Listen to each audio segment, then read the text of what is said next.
si Congressman Joel Chua, isinisi niya sa Administrasyong Duterte ang mga flood control anomalies ngayon. Namana lang daw ni PBBM ang mga problema sa flood control.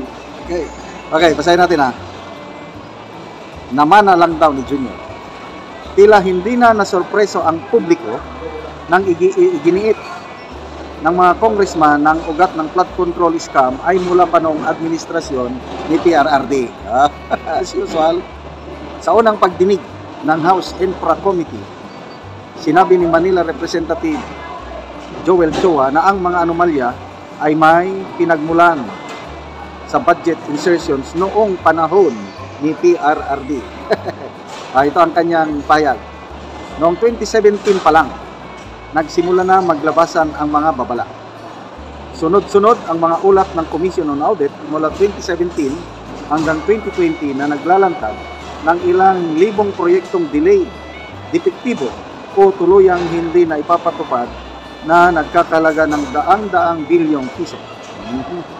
Dagdag pa niya, iniulat ng PCIG, Philippine Center for Investigative Journalism. Ito, makakaliwa ito. Sinisira talaga si PRRD. Noong 2018, ang pagkakasangkot ng ilang malalaking kontratista at mismong House Appropriations Committee ang nakatuklas noong 2019 ng mga flood projects na isiningit na walang malinaw na batayan. Noong 2019 naman, mismong ito. At noong 2020, hindi na raw makapagkakaila ang kabulukan matapos aminin mismo ni PRRD na talamak ang ghost project sa bansa. Sa madaling salita, hindi bago ang problemang ito. Ito ay problemang namana, naipon at napabayaan at ngayon lumulutang na parang sugat na matagal nang hindi ginagawa. Ay, palakpakan natin si Congressman Joel Chua. Expected na yan. I-connect natin kay BP Sara. Yung 19th Congress, siya yung palaging nag-iimbestiga, pinaparatangan ng kung ano si BP Sara. Magkano lang yung pinaparatang? Yung may notice of disallowance, mga 75 million lang. Ito ngayon, sa kanila, trillions na. For this year alone, mga 545 billion. Anong Committee on Good Government na... Anyway, bahala na ang taong bayan. Kung sabi nila na namana nila kay PRRD, hindi ako naniniwala. Kasi ako, saksi ako ng kung gaano katino ang mga infrastructure projects panahon ni PRRD. Okay? Kaibigan ko mismo nagsabi na nung panahon ni PRRD, mayroong yung kickback sa commission, hindi daw totally nawala. Ang inaalaw lang daw, 5%.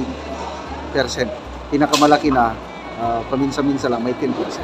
Kaya malaki yung pondong na ilalaan sa actual project. Kaya maraming standard projects na nagawa panahon ni PRRD. Ito, subscriber ko from nagtatrabaho sa Israel, kailang taga Mountain Province. Nung kasagsagan ng bagyo sa Bicol last year, pinadalhan niya ako ng picture.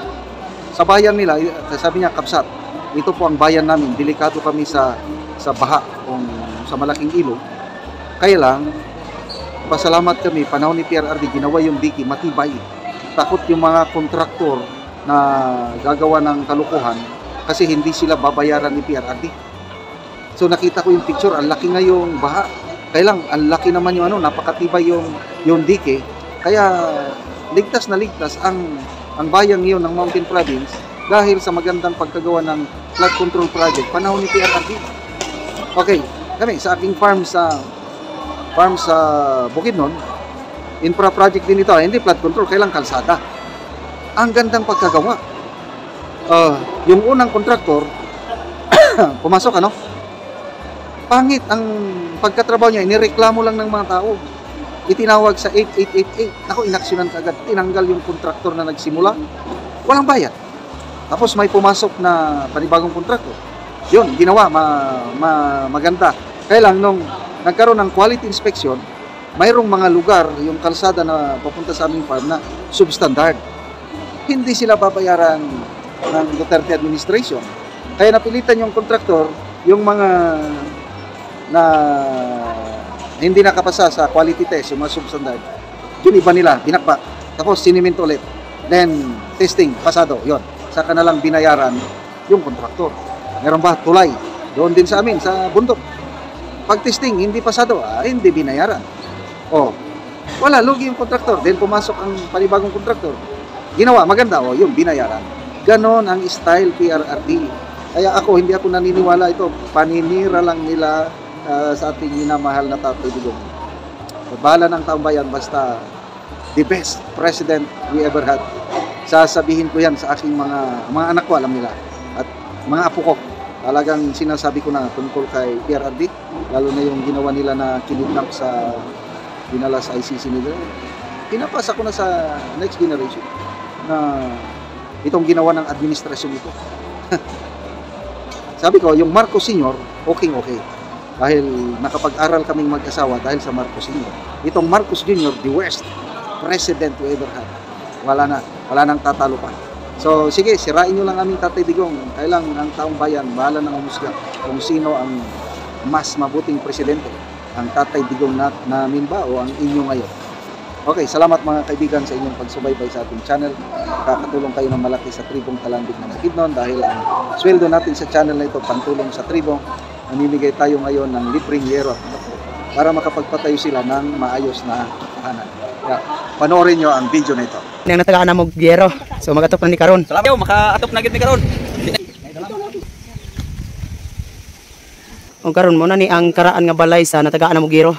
So mo na ni ang iyang atop nga kawayan lang. So karon nagpatindog siya og bag-ong iyang balay. Og mo pod ni dayon ang iyang gitukod nga bag-ong balay. So mo ni ang atopan karon sa hiro nga natag sa iyaha.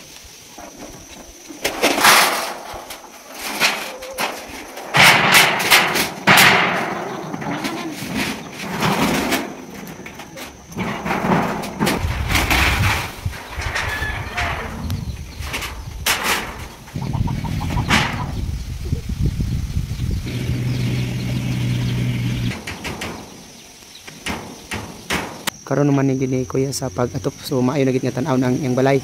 Salamat sa Ginoo kay naa siya gigamit nga tawo nga mo'y maghatag og sin, og salamat pod sa nag-sponsor og sin. Kay matarong na gid among abuhan ani, kay ang among atop sa abuhan kawan ra gid kawayan, kaulan na naman. Salamat gid kaayo sa naghatag og sin. Pila na day ka tuig ang imong abuhan nga kawayan lang? Murag 5 na ka tuig. 5 ga ilis-ilisan ra ba kay di ta pakapod og sin. Karon kay naa may naghatag og sin. Salamat kaayo. Oo, salamat kaayo ya. Makita nato nga naa na gyud ang sin. Oo. Salamat kaayo ya.